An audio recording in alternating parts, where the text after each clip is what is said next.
What's up, nation? Welcome to another edition of the Wise Take MLB DFS podcast. I am your host, CK013. You can find me on Twitter at CK_013. And I am joined once again by the boy wonder, the boy genius of the Wise Take Nation, aka Roto Pre-Med, aka Bart Simpson of the Wise Take Nation. KamG, not one, not two, but three threes. KamG333. You can find him on Twitter at KamG DFS. Cam, my man, how you doing, bro? Pretty good. Yeah, I know. Got that from. I told you to peep that.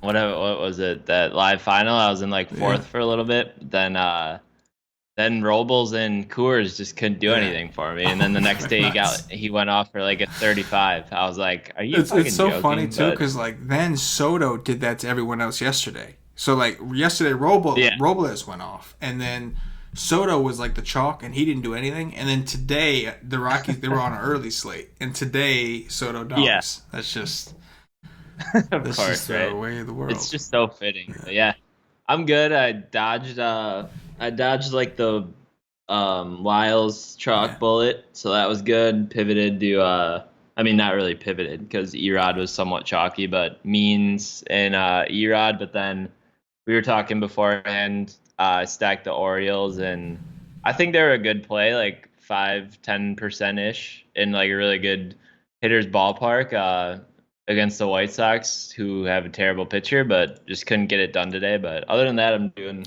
really good. Yeah, it's interesting you bring up the Lyles thing, because like, I mean, hindsight is 2020, obviously, but like, I was so sold that I was gonna play Means like all day, and so because of that, I was like, I'm playing Means. So Verlander, I'll take some of that. Erod, those guys, I'll take some of that. And it didn't occur to me who the chalk SP2 was going to be on DraftKings. I didn't bother to look because I was like, I don't care. I'm playing Means whether he's chalk or not. Like, and to me, it was like everybody should be playing Means. And I knew the night before about Lyles, and then he's kind of slipped my mind, and I didn't even bother looking to the game, because the only reason that I would have even stacked Arizona on a night like this would have been to leverage against the chalk. But like, it didn't occur to me that he was going to be the chalk, because I wasn't on the Y stream today. I did a core article, so I didn't do a full tournament breakdown at the site. And so, yeah, like when it started, it kind of hit me. I was like, wait a minute, Lyles is probably the chalk. And I went and looked it up, and I was like, yeah, he was on DraftKings SP2 chalk. And sure enough, the Diamondbacks just kind of do their thing. So I thought that it's. I was shocked, honestly. Like, I opened up my tournament and he was like 50%. And I was like, did I miss something that like, I was like, is this dude like throwing like 100 miles per hour now or something? Like, I knew he was like a fine play, but like, I didn't necessarily think like it's because of what he did the last two games, right? Like right, the Cubs one was impressive. The other one was against like a terrible team. Who was it? Like yeah, he's had like two bad matchups and one like good matchup. What he did to the Cubs, that was impressive. It was like 10 Ks in 6 innings or something. I was like, okay, all right, against the Cubs of all teams, But yeah, I would have recognized that had I cared. But this was a slate where it's like, I know who I'm pitching, so I don't give a damn who the chalk is. Like, I'm rolling with my dudes today, and I don't care who the chalk is. But like, this was a situation where like it would have like, if I was at least paying attention at all and gave a damn at all, which I normally do. Just today wasn't one of those days. Then it's like, okay, then why don't you attack the guy who is going to be chalk if you don't even want to pitch him? If you don't want to pitch this guy and he's going to be crazy chalk, and the D-backs have been hot lately, it's like, But hindsight is 2020, right? Like, what you gonna do? Right? Yeah, I always say that. I'm like, I didn't pitch that guy. I didn't like him enough to pitch him. Why didn't I take the bats against him? And, I say that way too many times. Well, this year specifically, it's been a lot of like, I told you that like last year, like I would see people like just trying to find the chalkiest pitcher on the slate and just attack them, and it didn't really work much until the end of the season. At the end of the season, that strategy started really, really working when teams stopped caring and pitchers were only out there just to collect their check. Yeah. But this season, to start, it's been like every slate. Like, locate the chalkiest pitcher, take the stack against him, and it'll work. Like, Lyles today got blown up pretty bad. The Diamondbacks were like 3, 4, 5% owned when I'm looking around and finding their players, and On the Yeah. early slate, Blake Snell was massive chalk, and the Royals ended up putting up like 10 runs because he came out of the game after 65 pitches, and Yarbrough came in and just got lit up. So it's like, like that's how it's happening so much to start the season, and I anticipate it's not going to stay this way. Like I think everything is going to kind of balance out over the course of the season. But right now, still, like, it's just ironic how this is where it ended last year, and it's starting off that way. So like the cycle is like it's continuous. Man. It's like what do they call you? What's that on Wrigley? Ivy. Oh yeah, Ivy. Right? Wrigley Field defense, Ivy. So that shit is a pain in the ass, and like I say that because you said endless, and like at my house, my wife and I just bought this house over the summer, like last summer, so it's coming up on pretty soon. It'll be a year, and so we got these trees in the back by the fence, man, and I'm looking at this ivy. Ivy is ridiculous, man, and I'm hearing people put this stuff on the side of their houses. This thing is out of control. Ivy is like a literal monster. I'm learning, man. I'm learning this. It literally suffocates the shit out of the trees, and it starts to grow its own, like it becomes merged with the trees. Like ivy is something like out of a scary movie. That is like when you find the truth. So it's like this, like that how they actually portray it in a movie is like actually pretty realistic. Obviously, it doesn't happen like that. Like it's not coming at you. But you sleep on it, and you're sitting here like, look at all that ivy, and then like you don't really check on it. You get, all of a sudden you go back.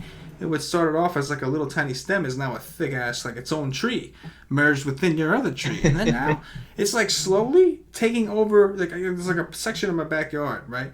So you got all this great grass. And then in the very back, you got this ivy, and like on the ground, and it's slowly like taking over. It's like it took like a whole another foot away from my backyard. It was like, I'm gonna take more of this lawn here. I'm telling you, bro, it is a monster. Exactly. Like I know, like sorry, I'm sure people are gonna be like, yo, please talk about baseball, and my bad, but. You gotta notify him about you the started ivy this, and then that tailspin me. So at the end of the day, it is Cam's fault. Yes, just blame it on me. Yes, yeah, exactly. That is my point. Yes. That was the point of my ivy story. Just blame it on me. Exactly. All right, Cam. We got a 5-game slate. For what is this, Thursday, right? Yeah, Thursday. Okay, we got ourselves a little 5. It was refreshing. We've had a lot of really big slates, and those stuff, man. When that's a lot of information. It's a lot of information to absorb. Yeah. So a little bit of a break. Broke up the slate yesterday or today, whatever you want to call it, and now tomorrow we got 5 games. Starting off with the cash game conversation, we got Garrett Cole and Bauer, but they're against each other. You got Tanaka against the Angels in LA. Then you got Nola at home against Miami. For Cash Game SP1, Cam, what do you think? I mean, it's a first look, I know, but what do you think?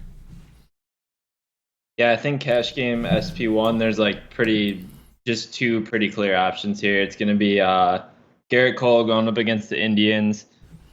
A team that strikes out a lot to begin the year here. Looking at their lineup, they do get Lindor back, which can be a little scary now. Jose Ramirez is somewhat woken up recently. I believe he's had a couple home runs in the last week. But just overall, like maybe 5 through 9 here, looking at their projected lineup, isn't all that scary. Cole's probably... you could argue Cole or Bauer, probably just best arm talent on the slate. So I think SP1, you could start with him. But I think the guy on DraftKings especially, I would go to. I have to look at the price discrepancy here on FanDuel. But the main one, even better on FanDuel too. But I think the main one you just go to is going to be Aaron Nola, 9-1 on DraftKings and 8-7 on FanDuel. Going up against the Marlins. He's at home. Like, it's just a really good spot for him. The Marlins are striking out, I think, like 31% of the time versus right-handed pitching this year. Nola has struggled to start the year, but had one pretty good outing in Coors his last time out, which is somewhat promising. So maybe he can get back on track, and you just can't really pass up the matchup here against the Marlins, especially in cash where there's not a whole ton to gain if you try to like get in front of people. So I think it's just Nola for SP1's going to be the top option. I completely agree with that. I think that, Cole and Bauer might be And it's arguable, like how much better they may be than Nola, because Nola is very good himself. He's very talented. Like you said, like he hasn't had his best stuff early on. His last start he looked good, but he hasn't had his best stuff just yet. But very talented. He pitches very well at home. Like throughout his career, he's pitched better at home. Let me say this: he hasn't pitched better from necessarily from like a WOBA perspective, but he's pitched better from a strikeout perspective.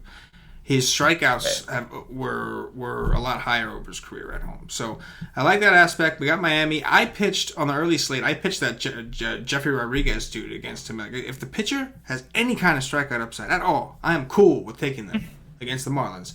And so, I think I'm with you, man. I think Nola makes the most sense. I think we have you want to take what do they say? Like the work what's smarter, not harder, right? Like, why go against one of these teams that have like a playoff type atmosphere? I know Cleveland sucks right now, and like you said, they got Lindor back. J-Ram seems to be going a little bit. I know he hit a home run earlier today as well.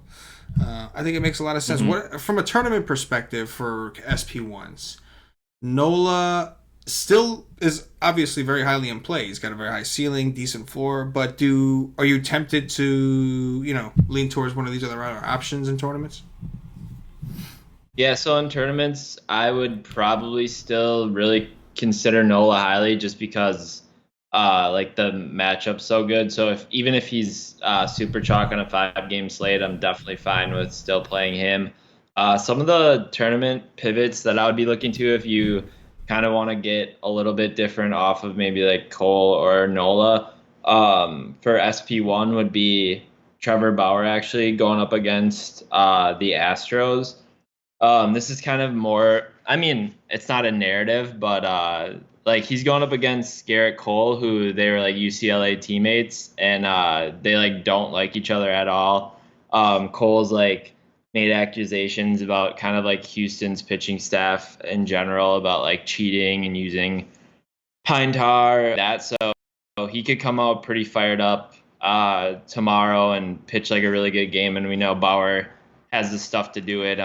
He's just a freak, and like the way he goes about pitching is really awesome, actually. So I like Bauer a lot at 9.8 on DraftKings and on FanDuel. He's 10.8, so is he the highest priced pitcher on FanDuel over there?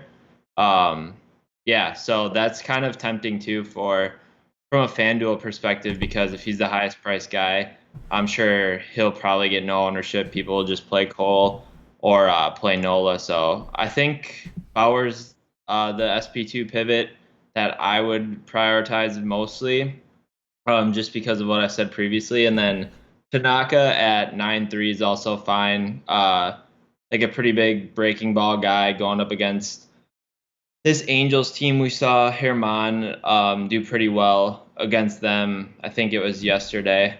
So I think he has the stuff. The Angels don't strike out a ton, but what they make up for it by just not really hitting for any power or anything like that. And Tanaka can Tanaka has the stuff to like generate his own strikeouts, even going up against a team that doesn't strike out that much in general against like a normalized pitcher. So I like Tanaka too. I just would probably favor Bauer instead of him. So those would be the two like SP1 GPP kind of plays that you could go for. I think it's like so awesome how much Bauer and Cole despise each other. I think that like that is one of the coolest rivalries in my mind. Like these guys like have a rivalry studying from college, and they were teammates. Like, right. You know what I'm saying? Like, Exactly. and like it's not like we're talking about a first baseman that like the pitcher owned on his own team. Like in practice, I kept striking out my first baseman. He's a bitch. You know what I mean? Like we're talking about like another pitcher. So you never actually literally faced each other. Like your competitions consisted of I'm gonna do what you're doing better than you did it. That's like the grading metric of this competition. Exactly. So Didn't Cole pretty much say that like Bauer was never really gonna amount to anything and stuff like that? That's how like this started out, and then like I don't even know, but it's just like so I hope one day there is a documentary. Give me a documentary on this. I want to know like they've told stories, but I want to know the details because like this is like a deep rooted like these guys really like how does that even start? Like somebody's girl was banged, right? Like like somebody's. That's the only That's the only explanation, because like otherwise like especially in baseball, like I've always like playing. I've never really like not liked someone, so something has to like go wrong because baseball's like pretty chill. Yeah. Like you're usually like really good buddies with like all your Yeah, teammates yeah, and it's a stuff. team Like sport. It really especially is. like pitcher and pitcher, you probably just like they probably went to like the ballpark and like threw like 60 pitches and then like did nothing. Like so for them to like hate each other, it's like Yeah, something obvious. Like you something's said, there. someone's girlfriend got it. Something's there, and I want Maybe to she'll know. be in the stands.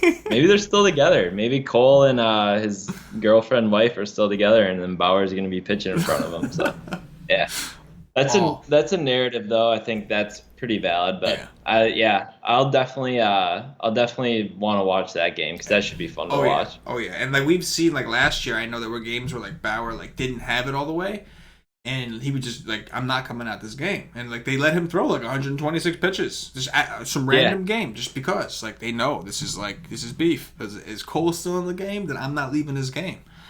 That's just that's like the mentality that like Bauer has with this guy. yeah. Like, no, I will not leave the game. He must leave the game first. Like, you know what I mean? Like, it's crazy. I want to see if he pitched against them last year while you're talking. Oh But yeah, oh yeah, yeah. It that's definitely happened last year. Oh yeah, I remember. And I remember like Yeah, he K'd 13 and threw 127 boom, pitches Dozu. in what month is that? July. 127 in the 7th month right there. Oh no, was it? Yeah, dude, it was like March. Never Oh, mind. dude, you just ruined everything. But like that, No, I'm but you sorry. see what I mean for my point though. Like they Right, yeah, right out the exactly. gate. Like right out the gate. I don't care. Cole's pitching, so I'm just gonna randomly throw 126 pitches. Like it wasn't like the playoff was on the line at that point. You know what I'm saying? You need Bauer to throw Yeah, 120. in, He just in wasn't March leaving because or Cole May. was in the game. Like it was literally a sausage like contest. It was just, I'm gonna keep throwing my sausage at you. You're gonna keep throwing the sausage at me. You know what I mean? That's Yeah, Cole threw. That was the same game, so they pitched. Cole threw 112 yeah. pitches too. So that's a perk that you may get, unless their coaches are like, all right, enough of this shit. Like, you know what I mean? Like, I let you have it last year. You guys need to get over it. You know, I'll say this about Right. Tanaka. One thing that like I do always like to take Asian pitchers on the that don't normally play on the West Coast when they get to go to the West Coast, because being that, you know, California is the closest state to Asia, like you get a real like typically the Asian players get a real good turnout. That's one of the reasons that Ichiro loves Seattle so much, because it was one of the closest flights Okay. back. You know what I'm saying? I did not know where you were going with that. No, I'm just saying, like, even though it's a road game for Tanaka, this might feel more like a home game. You know what I'm saying? If he's got Yeah, extra I people in got the what you're stands, saying. like cheering him on. You know what I'm saying? Like, I think Cam was just waiting for me to say something reckless. Just like, okay, I know where he's going. I was like, I love taking Asian pictures in Cal.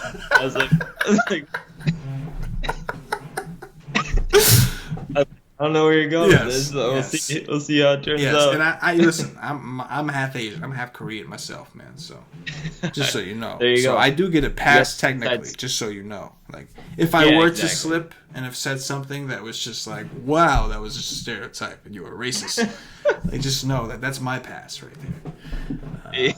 But yeah, I do think like normally I'm looking at the Angels. I'm like, I have all these good pitchers. Why the hell would I consider Tanaka? But I think that the fact that he's pitching there, like I think that warrants something. Like, I expect to see a little extra from Tanaka. Does that guy make me like Tanaka more than a Nola or a Cole or a Bauer? Not necessarily, but it's something to consider, because I think he's got a lot of negatives kind of staring you right in the face. Number one, the Yankees do trust their bullpen, and they're very quick to go to their bullpen.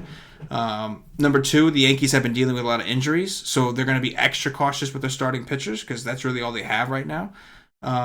And then number three, like you had mentioned, the Angels don't strike out a ton. So there's some positives. And normally there might be too many negatives, but given that extra factor, it wouldn't surprise me if Tanaka had a little something extra on his balls. You know what I'm saying? That's all I'm saying. Yeah, and like I like don't really care too much about like the strikeout matchup for like high strikeout pitchers like Tanaka Right. and stuff. You know what Yeah. I mean? Like it's not a huge deal. Like he'll be able to generate his own stuff. Yeah. No, that is a good point. All right, let's get into the SB2 conversation here, man. I'm assuming so on FanDuel, you know, you're probably going to want to pick one of those guys. On DraftKings, you got to pick a guy to pair with him. I'm assuming that what's his name? Where is he? Brick Porcello is going to be massive chalk. And I think it makes sense from an optimal standpoint. He's 7-8 at home against Detroit. Right, Cam? Like, is that's like, I think that's safe to say that right now he's probably going to be the chalky cash game SP2, right?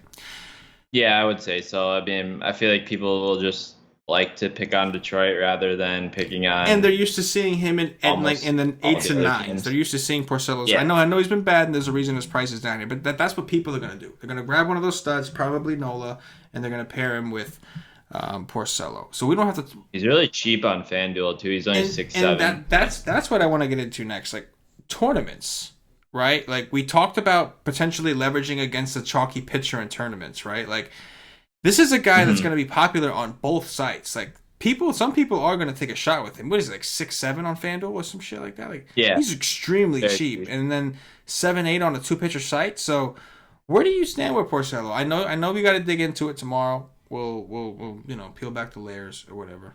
But like right now, like, what are you thinking? Like there's no way he's not like chalk on both sites, right? Like on FanDuel a little bit less because you only get one pitcher, but still he's not going unowned tomorrow. That's my point.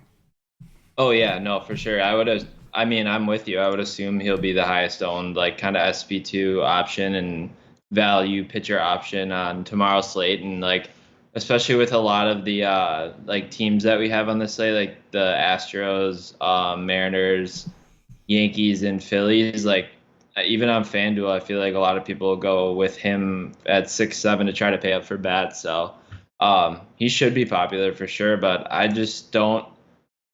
First initial reaction, obviously, if I look into it tomorrow and see something different, I can change. But I think that like I'm not gonna play Porcello. I've obviously looked at his previous starts and slates from different slates when I was researching, and like I'm just not really seeing anything out of him that makes me want to roster him. And I never really like to roster like pitchers just because of a matchup. If I don't like the pitcher, like obviously if it's a good matchup and I somewhat like the pitcher, like I'll play him, but I really just don't like Porcello, so I'm not going to play him just because he's facing the Tigers. And I think like you were talking about before, I think it's kind of interesting to maybe even play like some of those Tigers in tournaments if you'd want to do that. But talking SP2 GPPs, I think for me, it'll be Caleb Smith, a guy that we're talking about here in a relatively tough matchup going up against the Phillies.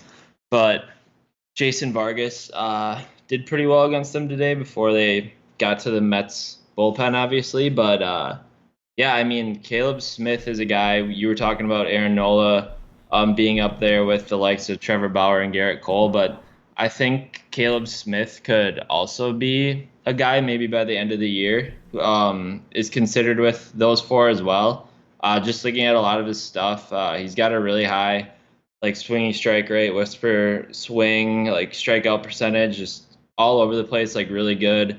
So I think especially on DraftKings at 7-3, he's like a super cheap option that I would play as an SP2 over there. And then on DraftKings or on FanDuel, he'll be really low owned because he's kind of priced in that same tier with the likes of Nola there and maybe even Tanaka, who people will probably just play either of those two and kind of ignore Smith going up against the Phillies. So he'd be my favorite tournament SP2 option tomorrow. I 100% agree with you, man. Obviously, if I was playing cash, if I decided to play cash tomorrow, I will play Porcello just because I'm just going to kind of go with the field.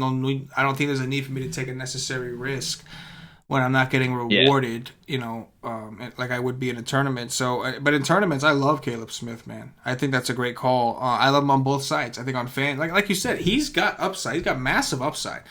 Now, would I prefer this game to be in Miami? Absolutely, I prefer it to be in Miami. Am I a little nervous about taking a fly ball pitcher in Philadelphia, against all these like Rhys Hoskins and Realmuto, McCutchen, and Franco, and a little bit. But if there was ever a time to do it, I think it's now when they're a little beat up. I think Roman Quinn even got hurt. They're starting to get like once you get through the first five. Granted, it's a pretty good first five, but if you can get through that first five, you have a much easier path Yep. As you once you get over that hump, and plus you have the pitcher, of course, in the National League. So I love Caleb Smith on FanDuel. He's very close to Aaron Nola. Don't see how people don't just take Nola. You've got Rick Porcello way under him, gonna take ownership away, and then on top of that, you still have the Garrett Coles and on a one pitcher site, you still have Garrett Cole and Bauer and Tanaka. By the way, Paulie did text me and he did actually inform me. I had a feeling this was the case, but he did inform me. Tanaka has owned the Angels in LA.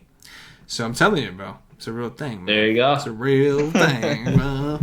But yeah. So adding to the point. And then on DraftKings, granted, I think I'll have higher ownership on DraftKings, as everybody does, because it's a two-pitcher site. But still, on DraftKings, more are probably going to feel more comfortable going with Rick Porcello. They're going to want the big favorite. People are probably going to be into the Red Sox, and that's becoming a trendy thing, is to take the offense with your pitcher and kind of get the correlation for the win. That's kind of becoming a little more trendy nowadays. So, yeah, I like Caleb Smith on both sides. I'm a little afraid. I understand it's Philly, but I think that his strikeouts can make up for, a few home runs that he may give up. So, right. I like that call quite a bit. Let's talk about guys we maybe want to pick on, Cam. Any of these guys kind of stand out to you? Because like Zimmerman has got to be that's going to be everybody's first target, right? Zimmerman, the Red Sox got to be chalked tomorrow. They did well tonight.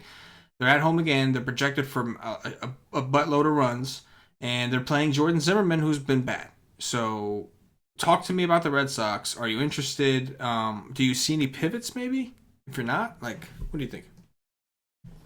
Yeah, it's pretty hard to argue against Boston being at home, going up against Jordan Zimmerman. I mean, Zimmerman's been bad, just a guy who's really vulnerable to the home run ball as well here, playing in Fenway, really short porch to the left, so it's really hard to kind of get away from Boston, so I wouldn't really have an argument against playing them.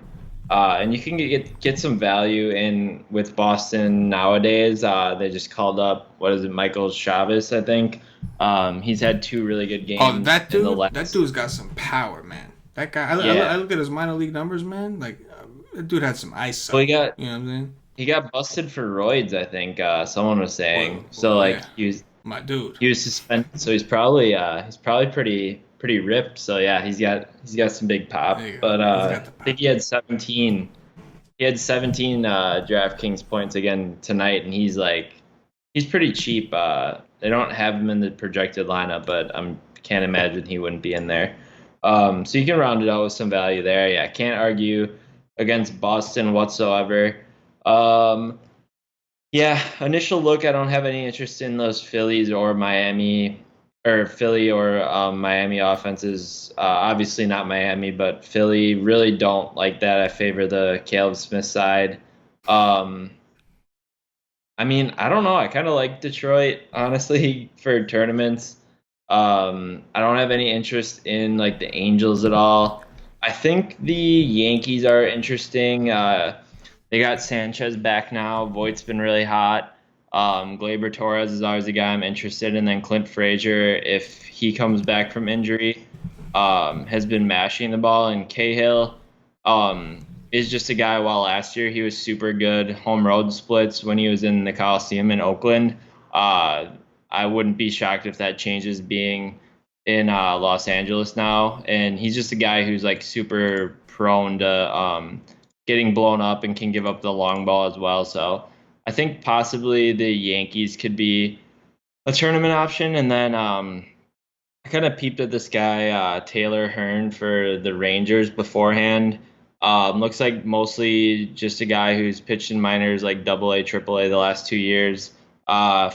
He's a left-handed pitcher. Fastball gets up to 95. And then I read that he's mostly fastball changeup with below average slider curve off speed. So I think this is a really good spot for the Mariners. Again, they're at home. This team has some of the best isolated power numbers and things like that so far to start the year. So I'm going to have a lot of interest in Seattle tomorrow, going up against a left-handed pitcher at home with all this power in their lineup. I think that's probably my favorite tournament spot. Yeah, definitely. And you get the bad Ranger bullpen. I think that's a go. I like that call for sure.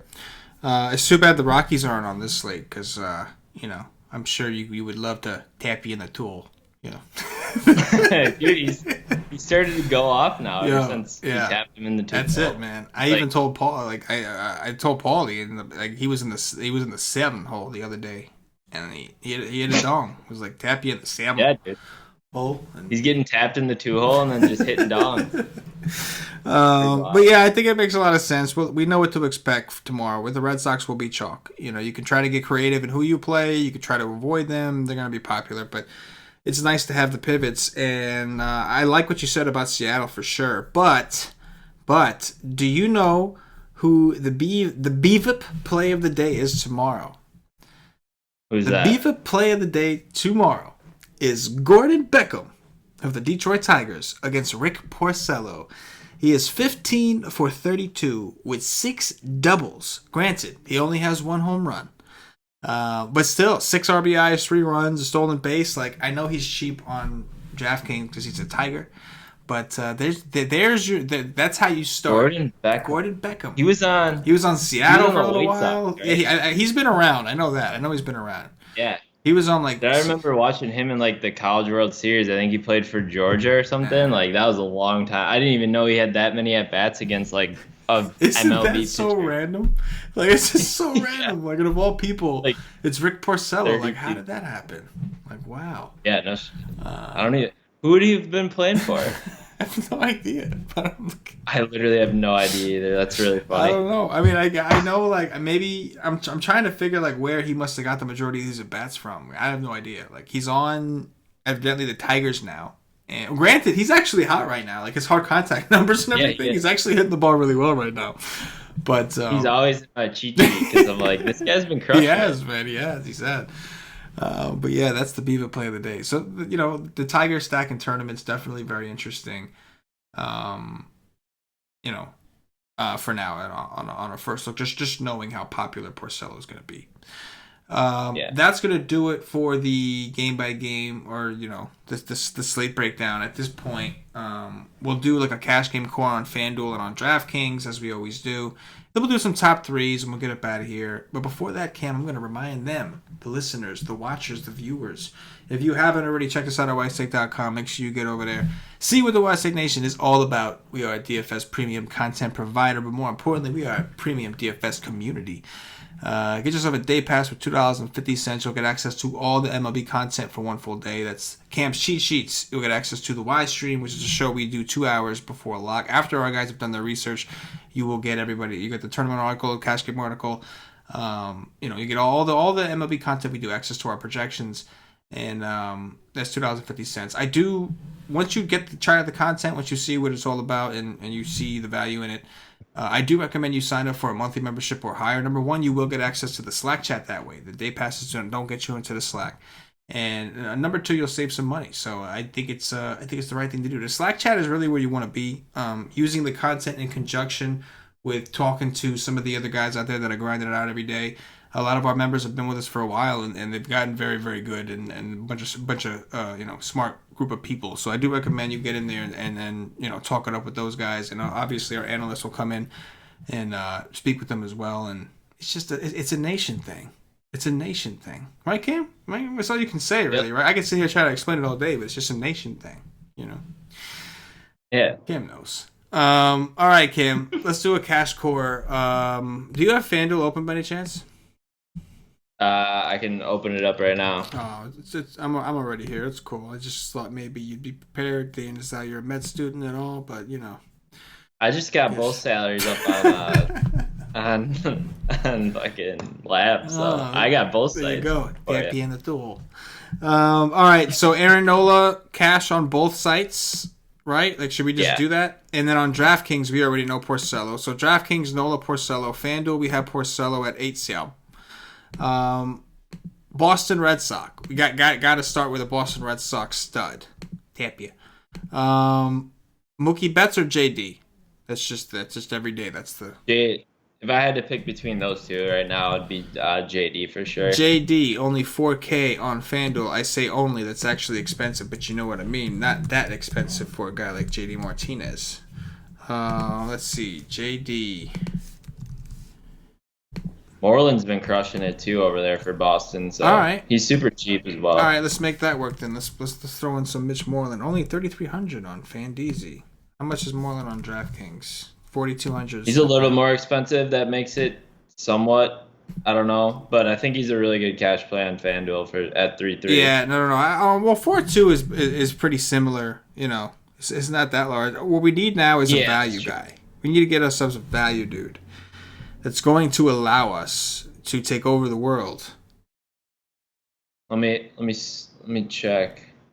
These projected lineups are kind of whack right now. Yes, I will admit that there are names that I don't. I'm just sitting here looking at them like, why are you in here? I'm like, what are you doing here? What happened today that means you have to play? You know what I'm saying? Like, exactly. Oh man.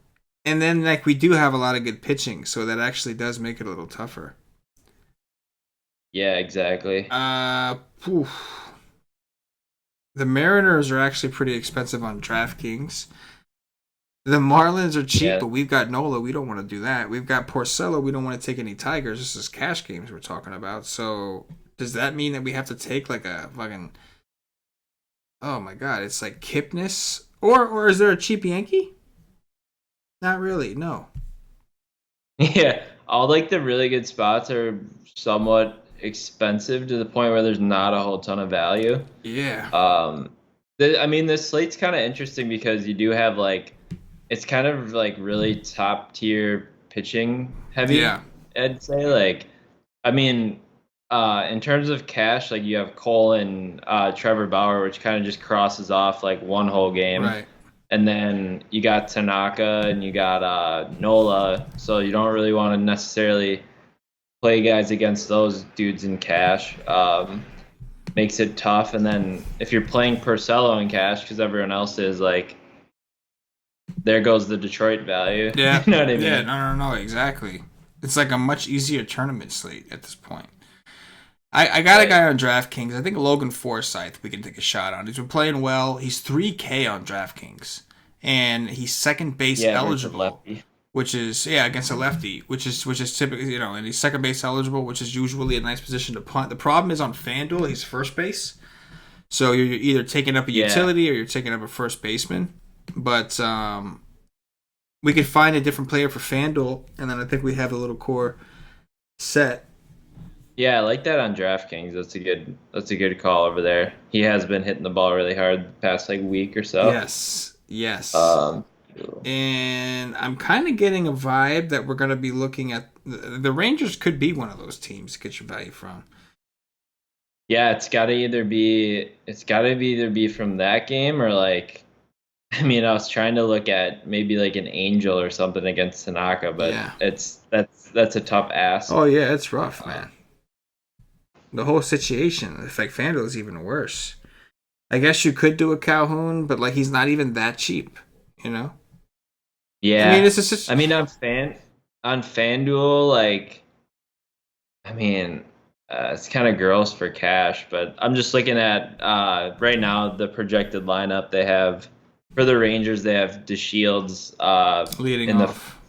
leading off versus a lefty, and he's 2.7.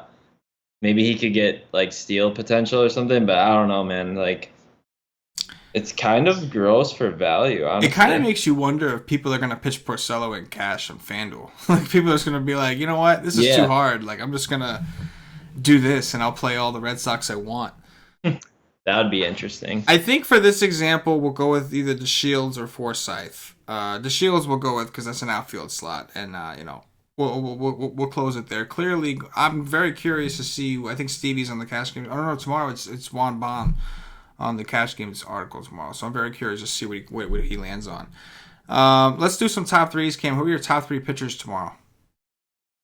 Yeah, Nola 1 versus the Marlins, and then I'd go Cole and Bauer, but I do really like Smith too. Yeah. I'm gonna go Caleb Smith numero uno, and then I'll go with Nola, and I'll go with Tanaka. I'll go with the Asian persuasion. You know what I'm saying?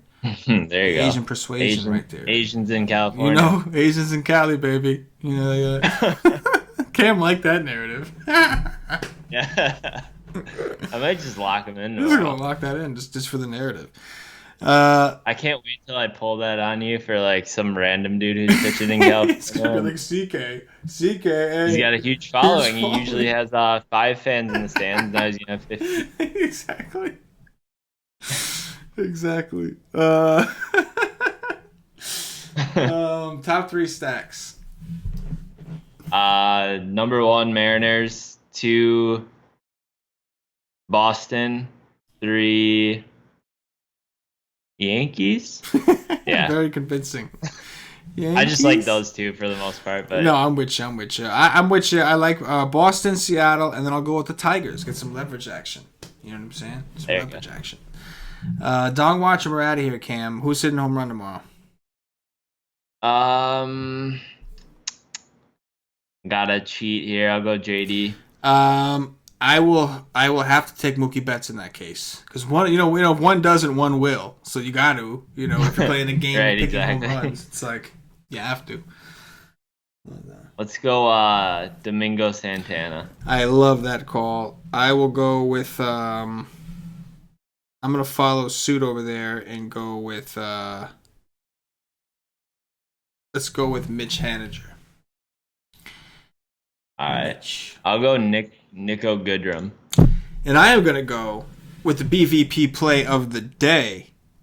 Oh shit! I don't even think he's in the projected lineup, but no, he's not. He'll play though. He might play though because he's GOAT status, and I'm sure everybody just loves BVP. They have Justin Peterson projected in like Ronnie Rodriguez, unless I don't know. Those guys don't really play unless they haven't been playing. I don't know what's up with that. I know. Beckham's been playing, so I'm going with Gordon Beckham. They just knew that you were going to talk about him, so then they switched it no, up. you can't tell everybody. See, they're like, screw this. They're trying to hold the nation back, but they can never hold the nation back. They can never. Yeah, we'll just find it. We will just find it. But that is going to do it for the Wise Take DFS podcast. If you're watching on YouTube, please click that thumbs up, that like button, subscribe to the channel. If you're watching on Facebook, give us a like and a share to support the Wise Take Nation. If you're watching us on Twitch or Twitter, give us a follow, give us a retweet. And if you're listening to us on Podbean or iTunes, give us some 5-star reviews. Cam, anything in closing before we get up out of here? Yeah, Friday, Vlad Jr. is getting called up, so lock him in. You want to talk about nerve? I'd be so nervous if I was him. It's not just a regular start. Like, the whole world is waiting for you. Oh, and, yeah. There were rumors that you came into camp out of shape and fat. And now it's really on. Now it's really like, oh, shit, is he still fat? Like, what's going on? Do they play in Toronto? I don't know, but I hope so. Hopefully they're smart enough to let his first game be a game where he's getting cheered instead of a game where everybody's like, "Who's this fat fuck?" You know what I'm saying? Yeah, I wonder what his price will be on the site. Very good. It'll probably be $5K. They had him up there last year, just waiting for him to come, and he just never came. DraftKings they had prices for him. Remember?